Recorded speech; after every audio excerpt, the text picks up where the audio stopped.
Hi, Darcey here. I have some questions about Farrowfell to ask you. My first question is, what was your inspiration for building Farrowfell?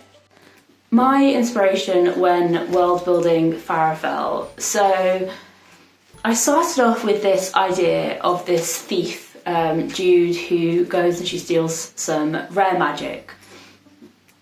And I just had this idea of her, with this magic, and she's running through these corridors and she's being chased maybe, but she's really, really desperate to get this magic.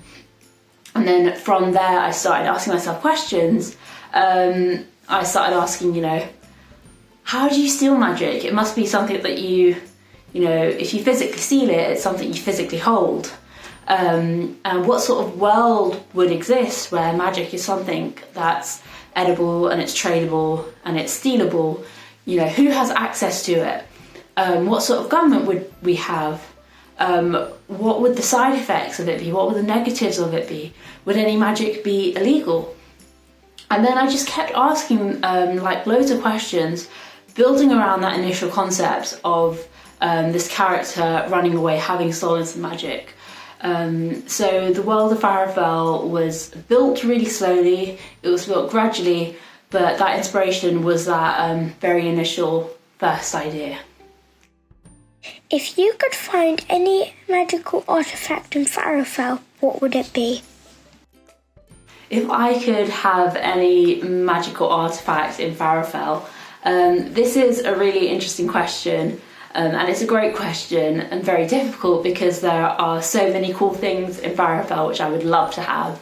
But one of my favourite things is the fact that there are magic houses. So some of the houses have magic actually built into the walls, and the houses sort of develop their own personalities and they can help their owners out if they want to. And I just think that would be really cool, and it'd be really fun to, actually be able to talk to your house and your house is sort of listening and talking back.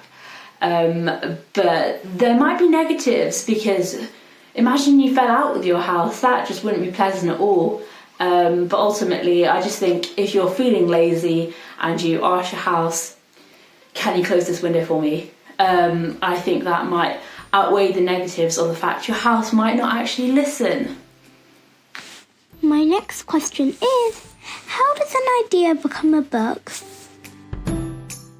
So with Farrowfell, I had this idea of this character running through a mansion having stolen some magic, and that was the very first concept I had for the book. And actually turning it into a book was quite a long process. So I had this initial idea, and what I did was I started just asking some questions. Who was this character? What magic had she stolen? Why was she stealing it? And from there I sort of built up a synopsis which summarised the entire book. And I just kept expanding and expanding. So from the synopsis, I wrote chapter by chapter summaries, basically explaining what happened in each chapter. And then I started writing. So I started small with that initial idea, and I basically just got bigger.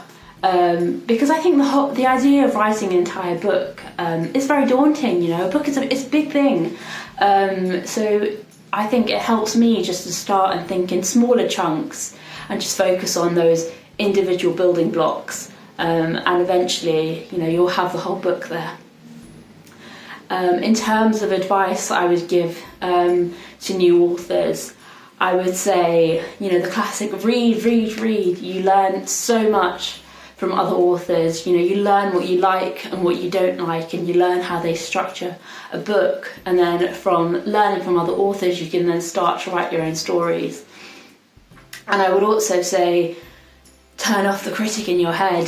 Sometimes you're your own worst enemy when you're a writer, because what you put down on the page might not necessarily marry up with the vision that you've got in your head, but it will take time, because you can edit that, and a big part of the writing process is editing.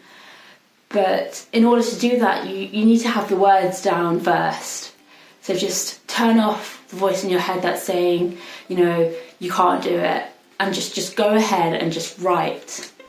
My last question is, edible in Farrowfell, what magic would you eat and what would it taste like?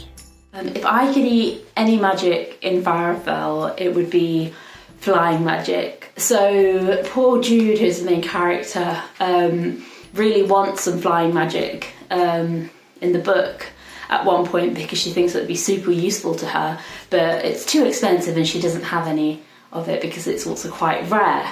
But I think it'd be great to have. I think it would, in terms of taste, I think it would taste quite spongy, almost like a cake.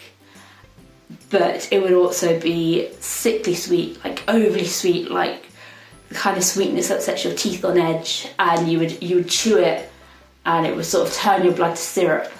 But it would also give you this brief moment of energy, this kind of feeling of sort of shuddering, and the only way to release the energy would be to go outside and just soar into the sky. Thank you for answering my questions, Darcey.